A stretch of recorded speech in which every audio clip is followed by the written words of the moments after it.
Gimana sepatu? Saya tidak punya sepatu. Dalam unggahan akun media sosial milik Sergei Domogatsky, selebgram asal Rusia dengan nama akun Mister Terima Kasih dinarasikan dirinya menjadi korban penculikan dan pemerasan yang dilakukan sekelompok warga Indonesia dan Rusia. Kejadian dialami selebgram yang kerap membuat konten bagi-bagi uang ini telah dilaporkan ke Polda Bali. Namun di tengah penyidikan dugaan penculikan, polisi juga menerima 12 laporan dari warga asing lain yang mengaku menjadi korban penipuan investasi villa dengan terlapor Sergei Domogatsky atau Mister Terima Kasih. Ke-12 warga asing mengaku ditipu setelah mendapat informasi investasi dari Instagram Mister Terima Kasih dengan kerugian mencapai puluhan miliar rupiah. LP ini berjalan, lalu kemudian bermunculan laporan yang melaporkan Sergei ini atau Mister Terima Kasih ini yang melaporkan bahwa dia sudah ditipu investasi secara online. Dan semua sampai sekarang ada 12 LP kalau tidak salah, semuanya warga asing yang melaporkan itu. Mister Terima Kasih ini dilaporkan oleh orang yang merasa menjadi korban. Ada dari warga Rusia, Ukraina, ada dari Belarus, kemudian dari Prancis ya, mayoritas luar negeri. Mereka melaporkan bahwa saya mau berinvestasi karena saya melihat tawaran itu di Instagram yang bersangkutan. Artinya orang-orang ini followersnya si Mister Terima Kasih ini. Saat ini penyidik Polda Bali masih melakukan penyidikan atas seluruh laporan yang diterima. Dari Denpasar, Bali, Indira Ari, iNews melaporkan. Polisi membongkar sindikat perdagangan bayi seharga 25 juta rupiah. 4 pelaku ditangkap di sebuah rumah sakit di Palembang. Salah satunya merupakan ayah kandung bayi.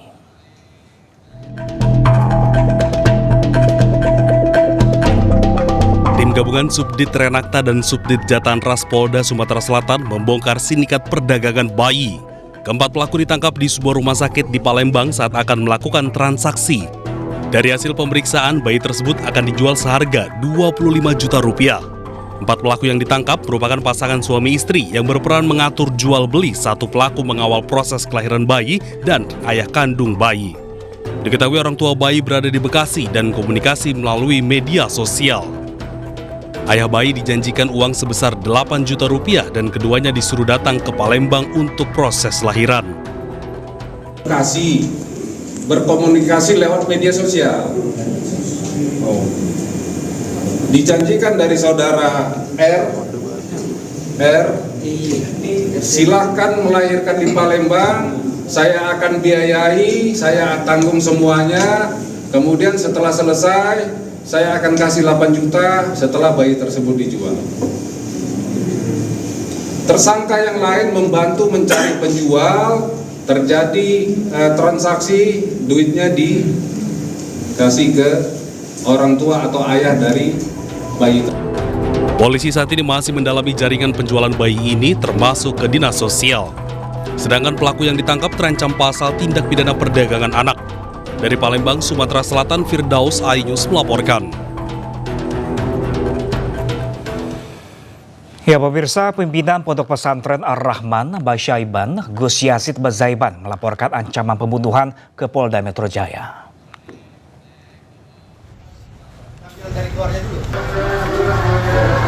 Ya pemirsa, ancaman pembunuhan diterima melalui pesan singkat dari orang tak dikenal setelah Gus Yazid mengunggah konten di media sosial terkait dugaan penyalahgunaan dana Pilpres 2024.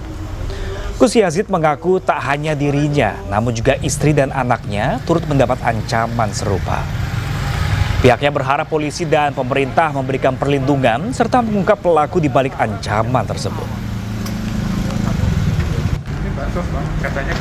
Menyunat dana Pilpres, ayo bantah. Kalau memang itu panjenengan merasa tidak menyunat dana Pilpres, bantah, tidak apa-apa. Gitu. Saya punya data, saya punya buktinya kok. Gitu. Tidak usah ngancam keluarga saya, tidak usah ngancam istri saya. Gitu. Istri saya ini shock ya, sampai teriak-teriak. Dia minta TikTok saya dihapus. Saya tidak akan hapus. Sampai kapanpun saya tidak akan hapus. Udah. Sementara itu pemirsa, pengungkapan kasus narkoba yang dilakukan Polri selama Januari hingga Oktober 2025 mencapai lebih dari 38.000 kasus. Sementara itu lebih dari 197 ton barang bukti narkoba disita.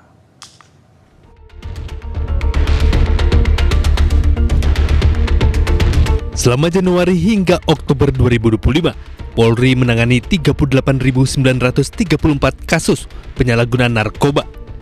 Selama itu pula pihak kepolisian telah menetapkan 51.753 tersangka dan 150 diantaranya merupakan anak-anak. Dari puluhan ribu kasus tersebut, aparat kepolisian berhasil menyita 197,71 ton barang bukti yang terdiri dari ganja, sabu, ekstasi, tembakau gorila, dan jenis narkotika lainnya. Kabarreskrim Polri Komjen Pol Syahardiantono menyatakan keberhasilan ini merupakan wujud sinergi dan kolaborasi lintas lembaga, mulai dari BNN, Bea Cukai, Kemenkumham, hingga TNI dan instansi penegak hukum lainnya. Selain itu, langkah ini sejalan dengan program prioritas Presiden Prabowo Subianto, khususnya pada Asta Cita poin ke-7 tentang pemberantasan narkoba. Pemberantasan narkoba, pencegahan narkoba ini merupakan program dari pemerintahan sekarang Presiden Pak Prabowo Gibran. Adanya Asta Cita, cita ke-7 salah satunya adalah pencegahan dan pemberantasan narkoba. Ini harus kita lakukan terus-menerus. Kabarreskrim juga menegaskan komitmen Polri dalam menindak tegas siapapun yang terlibat dalam jaringan narkotika, termasuk anggota Polri sendiri. Sementara itu, selain menindak jaringan narkotika, Barreskrim Polri juga mengusut tindak pidana pencucian uang dari kejahatan narkoba.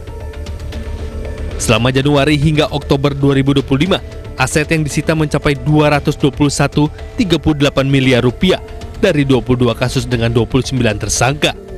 Barang bukti berupa uang tunai, kendaraan mewah, alat berat, perhiasan, hingga properti disita untuk memiskinkan pelaku. Tim Liputan iNews melaporkan. Ya, pemirsa, kembali di iNews Siang bersama saya Pram Senjaya. Pemirsa, terbakar api cemburu, seorang pria nekat membakar sepeda motor. Aksi bermula dari pasangan pria dan wanita yang bertengkar di rumah korban.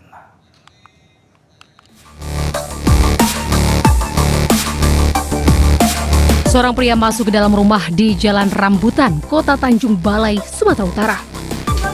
Pelaku yang menggunakan jaket diduga menyiramkan bensin ke motor yang terparkir di luar rumah dan dibakar. Aksi membakar motor ini nyaris membakar rumah. Kebakaran diduga dilakukan pria yang terlibat cekcok dengan korban saat bersama seorang wanita. Pelaku tidak terima, korban membela wanita temannya dan terbakar api cemburu. Sebelumnya, rumah korban sempat dilempar oleh pelaku. Mana? Kalau pengakuan si laki-laki itu, perempuan itu istrinya. Tapi pengakuan si perempuan, mereka belum suami istri.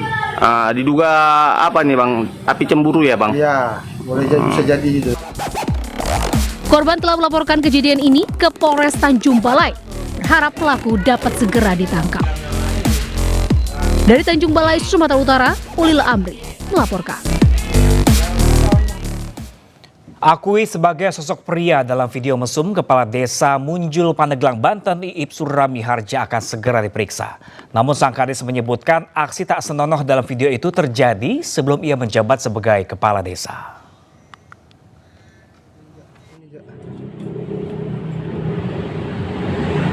Kok gitu sih? Viral di media sosial, sebuah video mesum seorang laki-laki dengan seorang perempuan melakukan tindakan asusila di dalam mobil. Belakangan diketahui aktor dalam video tersebut merupakan Kepala Desa Munjul, Pandeglang, Banten, Iip Surami Harja. Namun belum diketahui siapa perempuan dalam video. Iip yang telah menikah dan memiliki 2 orang anak ini mengakui sosok laki-laki dalam video mesum yang beredar adalah dirinya. Ia menyebut aksi tak senonoh dalam video itu terjadi sudah lama sebelum dirinya menjabat sebagai kepala desa. Saya dilantik kemarin kurang lebih tanggal 14 Agustus dan saya yakin dari tanggal 14 Agustus sampai hari ini kode etik, sumpah jabatan saya selalu jaga. Artinya saya yakin bahwa gelar peristiwa itu bukan sesudah saya dilantik sebagai kepala desa tambahan 2 tahun jabatan. Pertama bahwa didugakan itu di tempat umum. Saya jawab bahwa kalau didugakan tempat umum itu bukan tempat umum tapi tempat pribadi. Sementara itu, Pemkab Pandeglang akan menelusuri video viral tersebut termasuk memeriksa Kepala Desa Munjul. Dari Pandeglang, Banten, Iskandar Nasution, iNews melaporkan.